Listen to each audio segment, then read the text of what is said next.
I'm Smrutula from GK Institute. Today we are going to take consumer surplus. Okay, so let's understand what is consumer surplus with a definition. The excess of price which a person would be willing to pay a thing rather than go without the thing. Okay, in a simple words, let's understand. If a person is there and he is going to buy some product, okay, and he is willing to pay the product, the price of the product. When he is going to pay, he is not having enough money to pay, okay, and other than, because without going to pay, without taking the product, he will pay the product and take the product. That is what we call consumer surplus. Okay, in a simple way we understand. If I am a person, okay, I am a person, I have went for buying a product, and when I get the product, my capability of paying the money is something of rupees 100. Okay, let's take example. I have rupees of 100 is my capacity to pay, but the product rate is 120. Okay, so this 20 rupees which I am not able to pay, this is what my consumer surplus is. Okay, simple to understand. What that's what he said. That consumer surplus is something when a consumer is going to buy,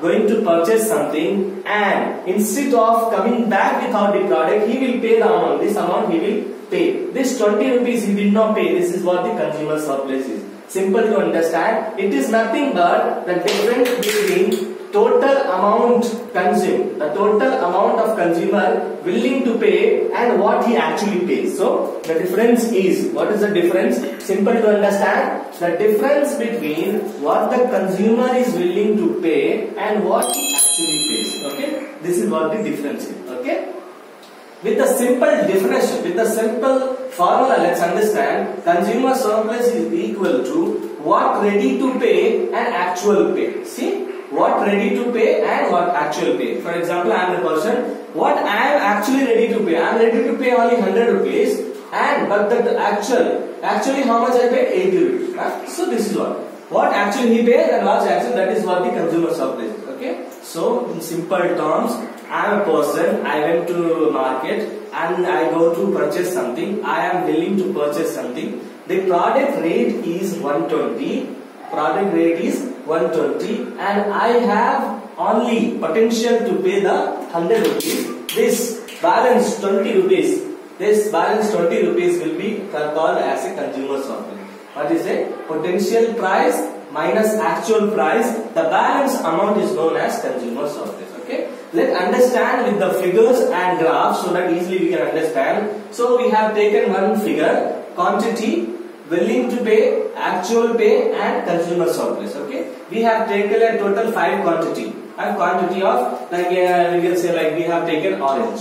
Okay, so we have taken orange of quantity of 1, 2, 3, 4, and 5. Willing to pay. I am willing to pay for one quantity. I am willing to pay 80 rupees. Okay, and I am willing to pay the 80 rupees. Now, I am for two quantity, I am willing to pay 70 rupees. So remember the diminishing formula, law of diminishing marginal utility. When you purchase, when you consume one product, after consuming, when you consume the second product, the rate will decrease. The satisfaction level will decrease. That is what happened here.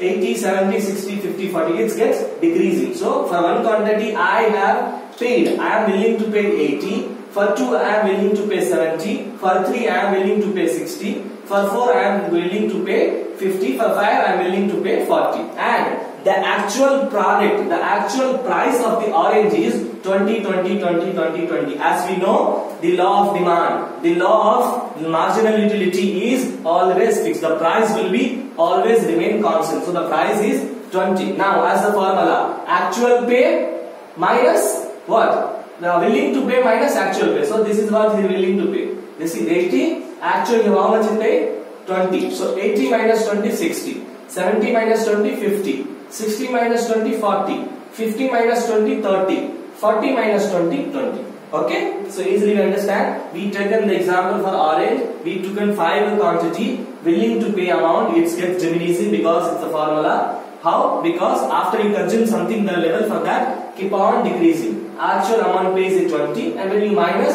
you will get your consumer surplus in the form of 60, 50, 40, 30, and 20. Now let's draw one diagram.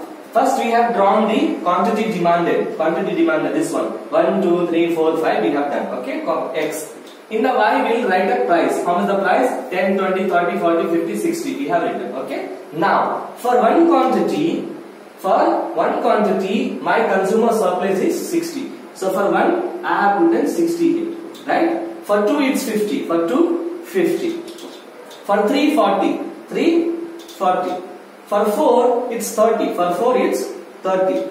And for 2 and for is 5 it is 20. So see, it's coming down. Okay, that's coming down. And the price is 20. So we'll draw from the 20. One parallel line we draw. It's a price. Okay. Now see this graph, this demand graph D, and this price graph. When it meets, when that meets, it's known as equilibrium point. Okay. The point is known as equilibrium point, which means this is the point where you are getting the maximum satisfaction. Okay. And this is the place you can easily pay. These places are easily payable. And this place, the shadow we have done right. This shadow is known as consumer surplus. So this place is a consumer surplus. This is what the capacity of the person, 0 to 20. But this 20 to 60 is the capacity of consumer surplus. He is willing to pay, but he could not pay. Okay, to understand? Okay. Next we go for law of demand. Okay. The law of demand we can understand in a simple way. The quantity demanded increases with a fall in price, diminishes with a rise in price. Simple. If a person is there and when he is going to buy a product, when the price of the product decreases, the quantity increases. Okay? When the price increases, quantity decreases. Simple to understand? See, I am a person, I have went to a purchase of rice. Okay? So when I went for purchase of rice, I bought a rice of 5 kilo. The each price was 20 rupees. Okay? Each price was 20 rupees. I went to buy rice and the price was 20 rupees. Okay. And so I bought a quantity of how much? 5 kilos. So 5 to 100. Okay. And okay to understand, rice of 25 rupees and 5 kilos, so it's total 100 rupees. Now the price got reduced to 18. So what will I do? My quantity will increase to 6. When the price went to 15, my quantity will increase to 8. This is what we call law of demand. When the price of quantity, when the price is decreasing, the quantity increasing. When price is increasing, quantity is decreasing. So quantity demanded increases with fall in price. So when quantity increase, price should be decreasing. When price is increasing, quantity will be decreasing. Okay. Let's understand the function, demand function. It depends upon the price. So demand functions always depends on price, because we are seeing here that demand functions is only applicable on the price, because we are seeing price up, quantity down, quantity up, price down. This is what we so it has the full concept of price. It can be calculated in a scientific way of this. D is equal to F in bracket P. D is demand, F is function, and P is price. Okay. Let's see some of the assumptions for law of demand. Income remain constant. In the law of demand, income always remain constant. It does not change. Second point, price should not change, and price should also not change. If the price, there is a variance in price, the quantity demanded will decrease, the quantity demanded can increase. So the price should not change. No substitute to other goods. So there should be no change in the goods. If you are preferring one kind of good, that good should be same. No change in habits, character, taste, preference, or whatever. Okay. So there should be no change in habit, character, taste. Okay. And there should be no change in quality and quantity. So income should be same, and after the income, the price should not be changing. After that, there should be no change in taste, preference, character, as well as there should be no change in the other commodity, and there should be no change in quality and quantity. Okay. Let's understand this law of demand with the help of figures and diagram. Let's see price and quantity demanded. So when I have a 5 rupees, for example, you take as apple.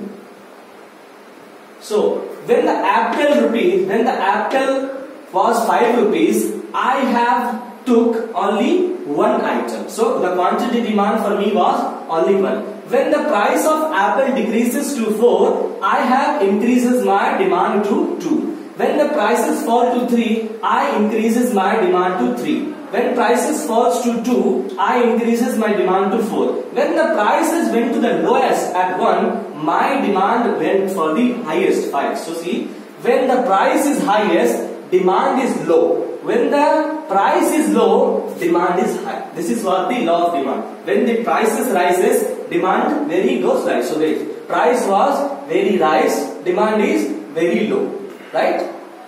It was high, price was high, demand was low. Here, the price is low, hence demand is high.